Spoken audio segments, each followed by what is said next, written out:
let's just jump to it, get into it, whatever you want to call it. We've got some good metrics to look at from over the weekend. We had the SCG Tour Online return with Historic this weekend. For those not familiar with that, that means we had 8 SCG satellites as well as their 5K. So they had 9 tournaments that had a total of almost 2,000 matches of Historic played over the course of the weekend. So in addition to looking at the untapped data like we did last week, we are also going to go ahead and take a peek at the SCG metrics. So I have here a win rate matrix from the weekend, as well as just generic stats on the decks that were played. So one thing to note here to start is that we have Jeskai Opus separated from the Jeskai Control, with the key difference here being that Jeskai Control is the Kira variation that does not contain the Magma Opus Torrential Gear Hulk combo. Some of these lists, I believe, do play Mizzix Mastery and are some Magma Opus still, but they explicitly don't have Gear Hulk because they have the Kira companion. And honestly, one of the things to look at too is if you look at the total overall metrics, right? Like this is 50% at 71 and 71, and this is 49.8% and 288 and 290. So like from a overall snapshot looking at the difference here, it probably isn't that big of a deal to lump these things together just because they're very similar, which actually was something that I wasn't expecting to happen. I was expecting these to be more different in terms of comparison between the two. So overall, if we look at the metrics of what happened here over the weekend, it actually looks like we have a relatively, I'm going to say, balanced metagame. So if you would have told me these decks that are listed here were going to be the kind of best decks going into the weekend, I definitely would have believed you in that.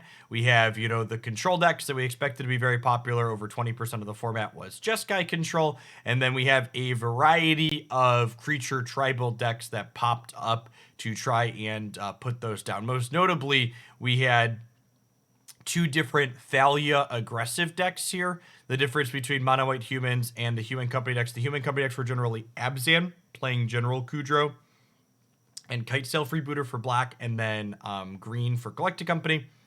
And then Simic Merfolk was another one of the tribal decks that saw play, because while they don't have Thalia as a disruptive element, they get to play cards like Spell Pierce, Memory Last, Miscast, stuff like that lets them interact on the stack with these Jeskai decks.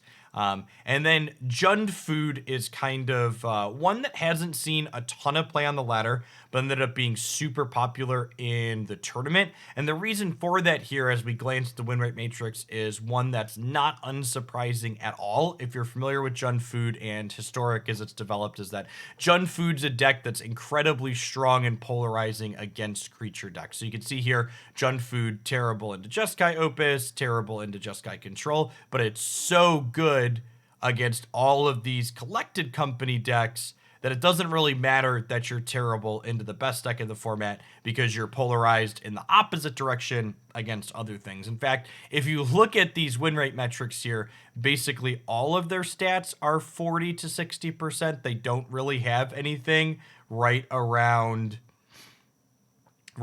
there.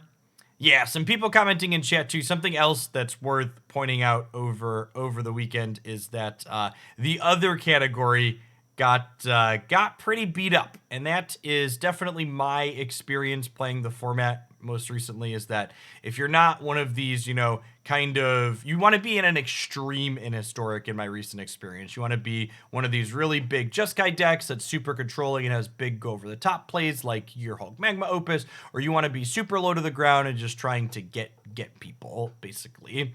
Things to keep in mind, you see the note here at the bottom, matchups are the strongest sample size, but they have plus or minus 10% confidence intervals, which means that, as the sample sizes increase, these could change by as much as increasing 10% or going down 10%, which is a very scientific way to say these metrics are just like, they're nice to look at, but in terms of how accurate they are, especially for these ones with smaller sample sizes, like, for example, Jund Food and Opus up here, with their, almost 500, over 500 matches played in each. We could be more certain of these, but these smaller ones we get less sure on. And the matchup matrix especially is one you definitely want to take with a grain of salt because, like Opus versus Jund Food, I think it's fairly confident to say, like, okay, this is accurate. It matches my experience. But, like, even these creature matchups, right? Like, only 30 matches against Simic Merfolk, only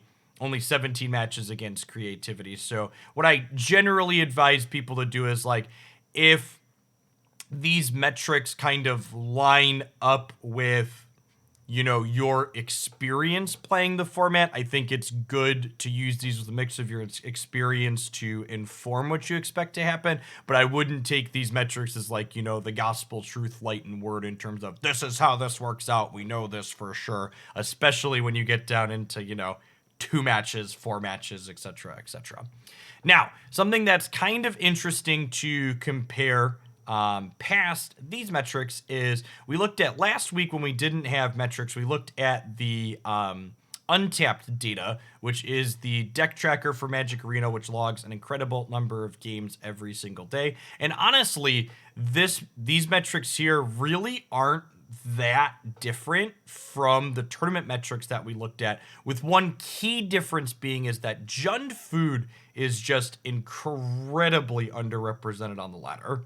We can mouse over here down at the bottom. This is when Historic Horizons released, and you can see Jund Food all the way across is just like consistently in like this 3 to 4% range, whereas it was the second most popular deck, being almost 15%, was it? Over the weekend, yeah, almost 15% over the weekend in the SCG tournaments, which is interesting. That's true too, what Lambton said there. So it could be that we could expect Jund Food to become more popular, but the more likely case is Jund Food's likely underrepresented on the ladder because it's incredibly, I don't even think it's new and shiny. I think it's just Jund Food's incredibly tedious to play. The amount of game actions that you take in terms of mechanically clicking while you execute the deck is incredibly high and often tedious. One last note with stuff over the weekend. There was the Arena Open, which I haven't mentioned any stats or deck lists from, and that's because we can't. Wizards of the Coast doesn't share any information. They don't even share successful deck lists, much less the entire metagame breakdown of everything that gets entered. So if you look online, there's people that have been like grouping up and like posting their 7-win run deck lists, but that's really just super small samples, not anything we can say about meaningfully in terms of like, is this interesting? Is this useful, or can we draw conclusions from it? Because we just don't have enough information there to do that with. All right. Any questions or comments before we slide along to playing some Historic Yourself? Things people think I might have missed.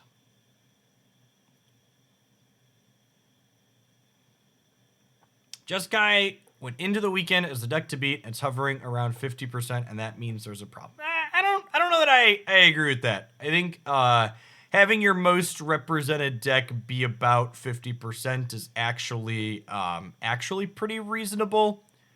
I think it's usually when like for example, like this like 55 and 57% is about the point where I start to worry, but this is like the first weekend where this happened. So this is not concerning the first time it pops up, but like, if these decks get more popular and maintain further along down the lines, the can gets kicked down the road, then there's a problem. But I actually, as someone who despises playing against Jeskai, these metrics likely mean that it's probably fine in the context of the format in terms of raw power level.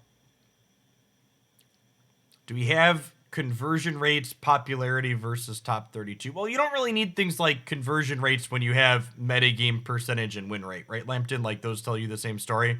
So, like, Jeskai controls a total of 20% and it had a 50% win rate. Also worth noting here, it says this at the bottom, but just to say it verbally as well, these win rates in this matrix here explicitly do not compare win rates. Yeah, yeah. Historic is very unlikely to change from what it is now. And I've said that at this point I don't expect historic changes. I think if you're playing historic, you need to adjust your expectations and enjoy one of these types of decks that currently exist, as opposed to, or just play the mid-range decks that you like and get beat up. But mid-range mid-range is likely not going to be a thing in historic. I don't expect any changes based on the metrics here. And yeah.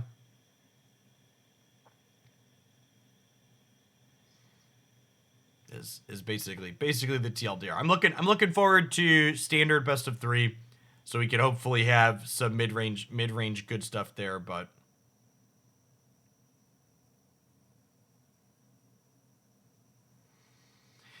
yeah, that's the is Jund Food a mid-range deck? Kinda. I guess you could say Jund Food's a mid-range deck. I don't know. I feel like I put, and this is, you could maybe argue this is semantics, but in my mind, Jund Food is more akin to an engine deck. It's not, I wouldn't call it a combo deck. So engine decks in Magic are ones that are like highly synergistic around a core group of cards getting together, but they don't instantly kill you when those cards get together like a combo deck would. So the Jund Food deck reminds me more of something, say, like a Life from the Loam deck, as opposed to a mid-range deck.